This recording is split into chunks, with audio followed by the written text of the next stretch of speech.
కాపునాడు. ఎందుకంటున్నానంటే యూత్ రాత్రి 11ంటికి 12ంటికి ఫోన్ చేసి నువ్వేం చేస్తున్నావు రేపటి రోజు, నువ్వేం వర్క్ పెట్టావు అనేది ఆయన్ని గుర్తు చేస్తాడు. మనం ఒకసారి అలా ఒక రోజు వర్క్ చేస్తే రెండో రోజు అలసిపోయి పడుకుంటాం. సూర్యుడు ఉదయాన్నే వచ్చి సాయంత్రం గెలుపుతాడు. ఈయన 9ంటికి వచ్చి చంద్రుడితో కూడా పనిచేస్తుంటాడు. చంద్రుడితో కూడా 12 గంటల పనిచేసి అప్పుడు ఇంటికి వెళ్తాడు. ఈయన అలసిపోడు, మనం అలసిపోని అట్లా కష్టపడే ఆయన కాబట్టి అందుకని యూత్ అన్నారంటే జన్మదిన శుభాకాంక్షలు. అలాగే ఇందాక సార్ అన్నారు ఆయన ఏం ఆస్తి సంపాదించలేదు. ఎందుకు సంపాదించలేదండి? ఇంటర్నేషనల్ లెవెల్లో కాపునాడు అనే ఆస్తి ఆయన వెనకే ఉంది, మొత్తం కావాల్సినంత ఉంది. అలాగే రీసెంట్గా ఆప్తా వాళ్ళని వచ్చారు.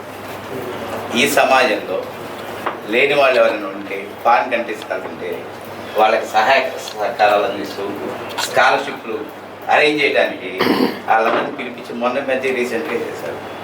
ఇక ఆయన వాయిస్ ఇస్తుంటారు యూట్యూబ్ ఛానల్లో మనం చూస్తుంటాం. కాపునాడు టీవీలో ఎలా అయినా విమర్శించాలనుకుంటే బల్ల గుద్ది విమర్శిస్తారు.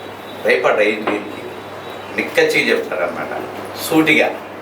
అలాంటి వ్యక్తికి ఈరోజు మనం అందరం కలుసుకుని ఇక్కడ జన్మదిన శుభాకాంక్షలు తెలుసుకుని ఆయనకి చెప్తూ ఇక్కడ సమావేశంలో సుబ్రహ్మణ్యం గారికి, వెంకటరావు గారికి అందరికీ ధన్యవాదాలు.